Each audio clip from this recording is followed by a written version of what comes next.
before Zapnap Panay, that he might return all my boys back here. And if he don't return, you might as well put me on in the grave with the rest of them, because I'm dead.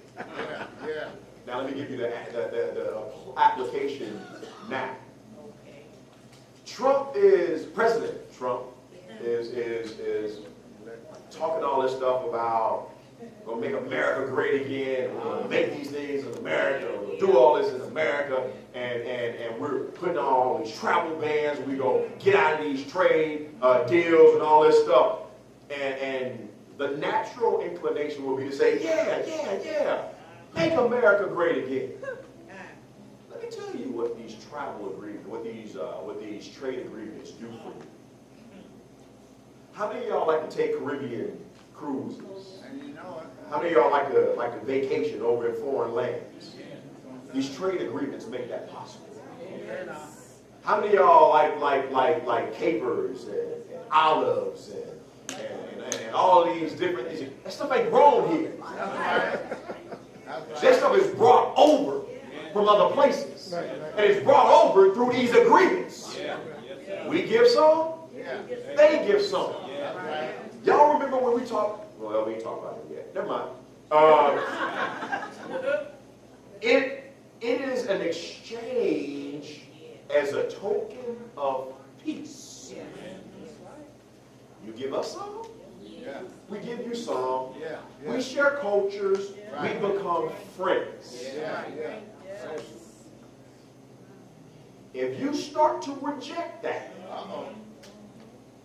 you now are becoming an enemy. And so although some of us may be like, man, we don't care nothing about Iraq, we don't care nothing about Syria, we don't care nothing about okay. When you start seeing airlines be like, hey, we don't fly there no more. Right? Yeah, we can't go through that. Can't go through that no more. When you start hearing about you can't get certain foods in anymore, see, then it becomes real. Right. And not only that, but corporations have presence across the water. Your energy companies, your global corporations, these trade deals are vitally important for them because they have presence in foreign lands. And so Israel's statement to Judah to take these gifts was as a show of peace. Hey, they ain't got this stuff in Egypt. Right. So we're going to butter Zapnap Panea up by sending him some of the good stuff we got up here. We're going to share our culture with him as a sign of peace. Yes, sir. And may El Shaddai, God Almighty, all power, omnipotent, may God Almighty give you mercy. Now notice, he said grace. Mercy. Mercy is withholding from you what you deserve. And so he prays that Zapnap Panea, the ruler of Egypt, will withhold from them the punishment justifiably imposed upon them because they kept the money. When they come back, they see Zapnap Panea. Well, let me change that. He sees them. And he tells his servant, he said, listen, go ahead down there and kill that beast and go ahead, and I'm going to have them over for lunch. We're going to have a luncheon. And I imagine there might have been some gyros on. And so he prepared, he said to them, prepare the feast. They grabbed the 10 brothers, and then they went to the house, took them to the house. And now they shaking in their boots. He said, listen, he ain't meet us in public because he about to get us in private and make us his slaves. That's what he gonna do, because he know we took that money. He know we had the money in our sacks. He gonna come and get us, and he gonna make us slaves, and ain't nobody gonna know about it. And they were scared, shaking in their boots. So there was a guard at the door. So they went up to the guard and was like, hey, let me tell you, we really did come to buy food.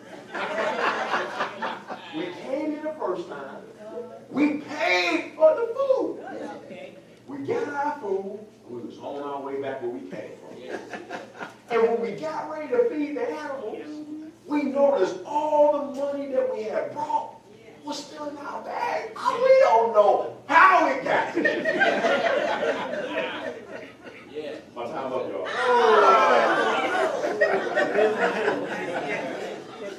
It's first Sunday. It's first Sunday. We got a lot to do. All right. The money was there. Don't know how it got there, but it was there. And the God was like, I don't know what you're talking about. Your God blessed you and put the money back in. Put some money in. I got your pants. I got it. So I thank God. Increase. Won't he do it? That's how some of y'all act when the clerk give y'all too much change. Won't he do it?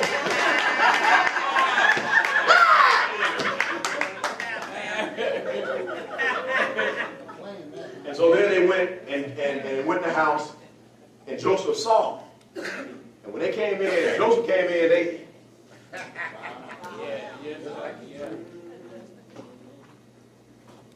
Almighty One.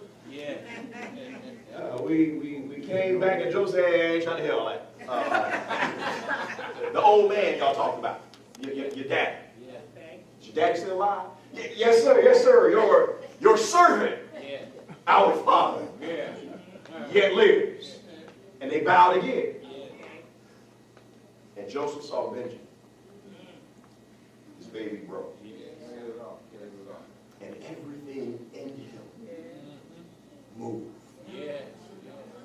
And he could not contain himself. And he said, God, be gracious, and ran out. And he went and he cried. See, he asked for Benjamin. He made them bring Benjamin because he wanted to make sure Benjamin was still alive. That's right. He wanted to make sure they didn't treat Benjamin the way they treated him. And so when he saw Benjamin, he was overcome with emotions at the sight of his baby brother. Yes, sir. And then he cleaned himself up, washed himself up, like, all right, put on the food. Let the feast begin. And there was a segregated lunch. Joseph sat by himself. His 11 brothers sat by themselves, but they sat in the order of their birth. So they went from Reuben all the way down to Benjamin. Yes, sir. And then the Egyptians that ate with them sat by themselves because it was an abomination for the Egyptians to eat with Hebrews. Let me wrap this all up. Because you might be asking yourself the question, why is this important? Joseph had a dream. Yes, sir. And in his dream, he saw all of his siblings. They were out in the field. That's right. And while in the field, they were harvesting the crop. Notice that. Harvesting the crop. And when they tied their bushels together, all of the bundles of his 11 brothers bowed down to his bundle. His bundle was still standing upright. That's the dream that Joseph had when he was 17.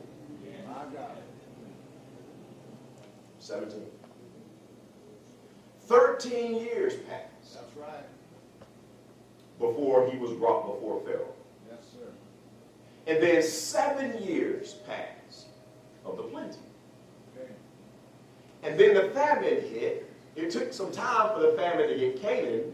It took time for the brothers there to come to Egypt. And then it took time for the brothers to go back to Canaan. And now it took more time for them to come back to Egypt. So we can estimate somewhere in the area of at least 2, probably more years. So this is now some 23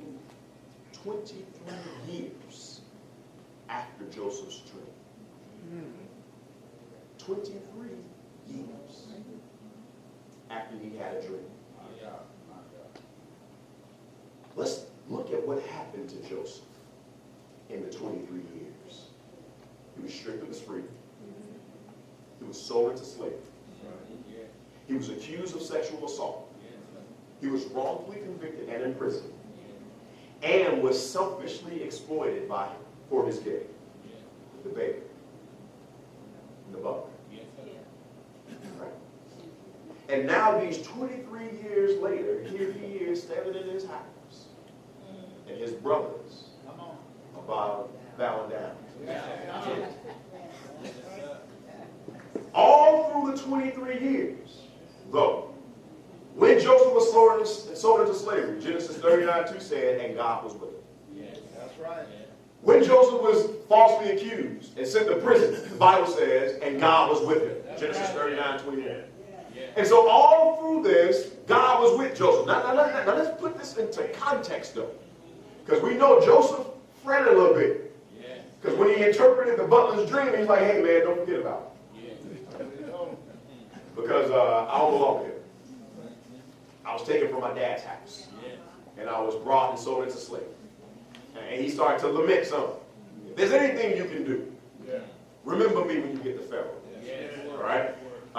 And so what we realize there is that Joseph's heart was heavy in going through this. Joseph, although he was steadfast and committed and faithful to God, Joseph did not fully understand why he was going through what he was going through.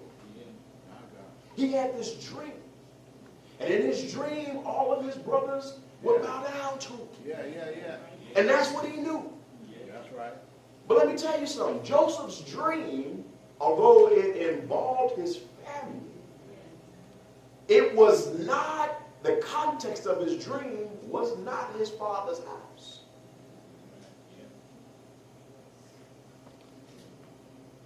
You look at me like, what you talking about? Remember when he told, hey y'all, I had this dream. All y'all sheaves gonna be bowing down to mine. Right? He knew the dream. Yes, he did. But he didn't know the context as to how it happened. All right? He didn't know the context. Now, understand that Joseph's dream, everything about Joseph's dream had to do with outside his daddy's house. That's right. Some of us get revelation from God. Thank you, Father. And we think God's revelation only pertains to this.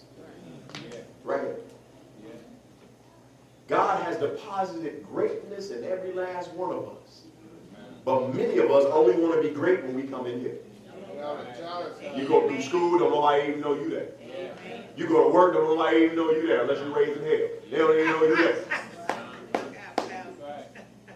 But you come to church. Now you a big shot. Big shot when you get to church. Joseph thought he was going to be a big shot in his daddy's house. But God made him a big shot over the known world. Yes, he did. Let me put this in common terms. Many of us draw distinctions between sacred and secular. Joseph thought he was going to be a big shot in the sacred realm, in his father's house, where they believed and followed the Lord. But God made him a big shot out there with the heathens. That's right. Now look, he made him a big shot out there with them heathens so that he can have the resources to save his father's house. That's right. My God. And notice the context of the dream. Grain. What was Joseph passing out? Grain. Joseph became second in command of the known world. That's right. Pharaoh said it. Y'all looked at it last week. Pharaoh told him, hey, listen, the only thing that separates me from you is this throne. My people gonna hear your voice as if I said it. That's right. Everything you tell them to do, they better do. That's right. The only thing that separates the two of us is this throne right here. So that means Joseph called all the shots. That's right. And he even had the ring to prove it. Yes, he did. And God put him up in that position. So that when the famine hit Canaan, and they needed some food, he had a ram in the bush. How many of us are underperforming in the places that God has set us because we don't see the value of him placing us there? How many of us don't realize that everything God has done for you is for his glory?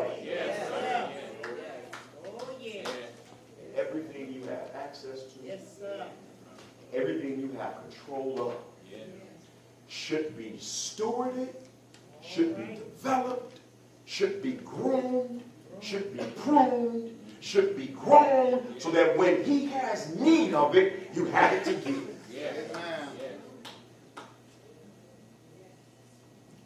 So here it is, 23 years later. And I wrote erroneously, I put partial fulfillment. Now this was the complete fulfillment of his first dream. This was the complete fulfillment. Because he dreamed that his 11 sheaves of his brothers would bow down to him. That's right. The Bible says right there, that's exactly what they did. They were petrified that he was going to kill them. That's right. Or make them slaves. But in the fulfillment, in them coming back to him, they saw that God's promises are true. That's why we have the song, the song of praise. It's already done. Thank you, Father. If God said it, Yes, it's already done. Now, though it may take some time for you to see it, it's already done. Already done. And so it's incumbent upon us to live like it's already done. And to the point that he shows the manifestation of it being done. I better stop right there. Our application. Consider the vision that God has given you for your life.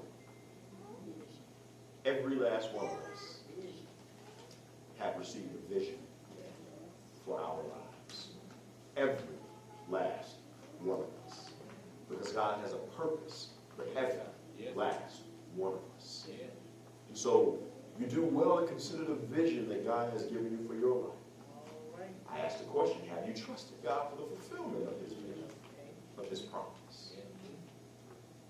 And then dare to exercise your gift and be great wherever you are in life.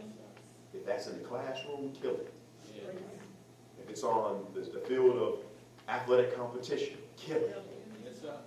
If it's in the workplace, you've been called to lead people, kill it. If you operate and run your own business,